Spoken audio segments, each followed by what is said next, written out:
రేవంత్ రెడ్డి గారు ఢిల్లీలో పోయి మాట్లాడతాడు. ఆయనకేమో ఇక్కడికి వచ్చి చూసే టైం లేదట. కరీంనగర్కో ఆదిలాబాద్కు నిజామాబాద్కు ఎలక్షన్ ప్రచారానికి పోతున్నాడు రేవంత్ రెడ్డి.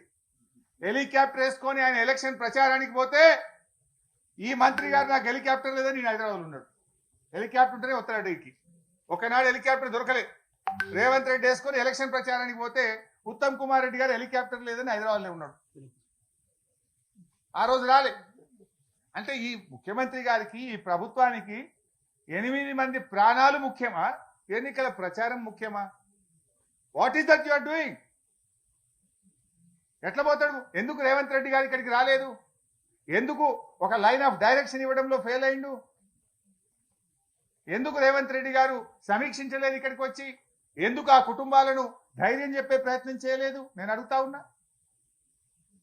ఎలక్షన్ పోవడానికి తీరిక ఉన్నది నీకు, ప్రచారానికి పోతున్నావు ఎలక్షన్లకు, కానీ ఇంత ముఖ్యమైన ప్రాజెక్ట్ ఈ రాష్ట్రంలో కుప్పగూలిపోతే పట్టించుకునే బాధ్యత నీకు లేదా అంటున్నా. అసలు ఇవాళ కాంగ్రెస్ అధికారంలో వచ్చిన 15 నెలల్లో 4 ప్రాజెక్టులు కూలిపోయినాయి. ఖమ్మం జిల్లాలో పెద్దవాగు కొట్టుకుపోయింది. చాలా ఆస్తి నష్టం, పంట నష్టం జరిగింది. ఇవాళటి వరకు ఆ ప్రాజెక్టు పునరుద్ధరించే పని జరగడం లేదు. సుంకిశాల కుప్పగూలిపోయింది. హైదరాబాద్కు మంచినీళ్ళు ఇచ్చే సుంకిశాల ప్రాజెక్టు మీ నిర్లక్ష్యం వల్ల, అవినీతి వల్ల ఇవాళ అది కూలిపోయినటువంటి పరిస్థితి ఉన్నది. పాలమూరు ఎత్తిపోతల పథకంలో భాగంగా నిర్మించిన వట్టెం పంప్ హౌస్ జలమయం అయిపోయింది మీ యొక్క నిర్లక్ష్యం వల్ల. ఇవాళ ఎస్ఎల్బిసి టనల్ కూలిపోయినటువంటి పరిస్థితి ఏర్పడ్డది.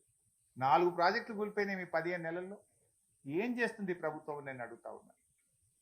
అసలు నీళ్లు, ఉన్న నీళ్లను కూడా కాపాడలే మీరు. శ్రీశైలం ఇప్పుడు అడిగలు చూస్తే మొత్తం ఖాళీ అయిపోయింది.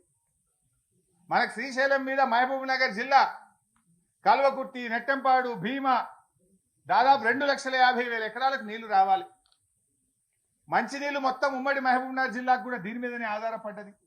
మొత్తం శ్రీశైలం ఖాళీ అవుతా ఉంటే ఏం ప్రభుత్వం నిద్రపోతుందా? గుడ్లప్పగిచ్చి చూస్తుందా? ఎందుకు చేతగాక చేవలేనట్టుగా ఈ ప్రభుత్వం పనిచేస్తా ఉంది? ఇలా కల్వకుర్తి కింద 2,30,000 ఎకరాల ఆయకట్టు ఉంది. రేపు నీళ్లు తగ్గిపోతున్నాయి శ్రీశైలంలో. అక్కడి నుంచి ముచ్చెమర్రి నుంచి తీసుకుపోతున్నారు, పోతిరెడ్డిపాడు నుంచి తీసుకుపోతున్నారు. ఆపే బాధ్యత మీకు లేదా అని నేను అడుగుతా ఉన్నా. ఇప్పుడు అక్కడ సాగర్లో, అక్కడ కూడా నీళ్లు లేవు. సాగర్ ఆయకట్టు 6,30,000 ఎకరాలు సాగర్ ఆయకట్టు ఉన్నది. 2,50,000 ఎకరాలు మహబూబ్ నగర్ లో ఉన్నది. దాదాపు 10 లక్షల ఎకరాల ఆయకట్టు ఉన్నది. అటు సాగర్ నీళ్లు కుడికాలువకి వెళ్ళి ఆంధ్రప్రదేశ్ తీసుకుపోతున్నారు, ఇటు రాయలసీమకు పోతిరెడ్డిపాడికి వెళ్ళి తీసుకుపోతుంటే కేఆర్ఎంబితో మాట్లాడడమో, కేంద్ర జలవనరుల మంత్రితో మాట్లాడి ఆపే బాధ్యత మీకు లేదా? బీఆర్ఎస్ పార్టీ ముళ్ళు గట్టబట్టి పొడిస్తే తప్ప ఈ ప్రభుత్వం నిద్రలేస్తలేదు. ఒక్కసారి కాదు, మీరు చూశారు. మొదటి కేఆర్ఎంబి మీటింగ్ లోనే మన ప్రాజెక్టులన్నీ కూడా కేఆర్ఎంబికి అప్పగిస్తూ ఆ రోజు ఒప్పుకొని వచ్చిండ్రు.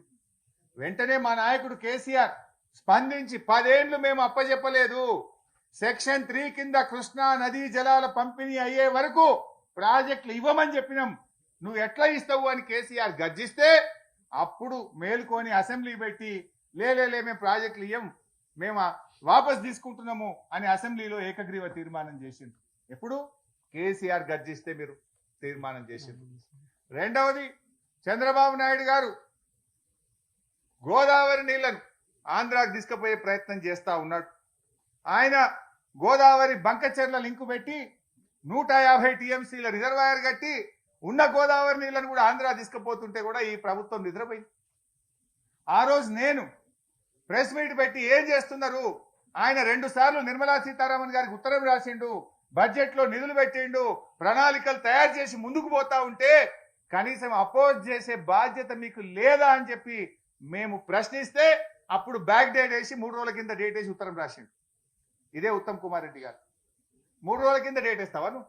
నిజంగా 3 రోజుల కింద ఉత్తరం రాస్తే అదే రోజు ఉత్తరం ప్రెస్ కు రిలీజ్ చేయాలి కదా.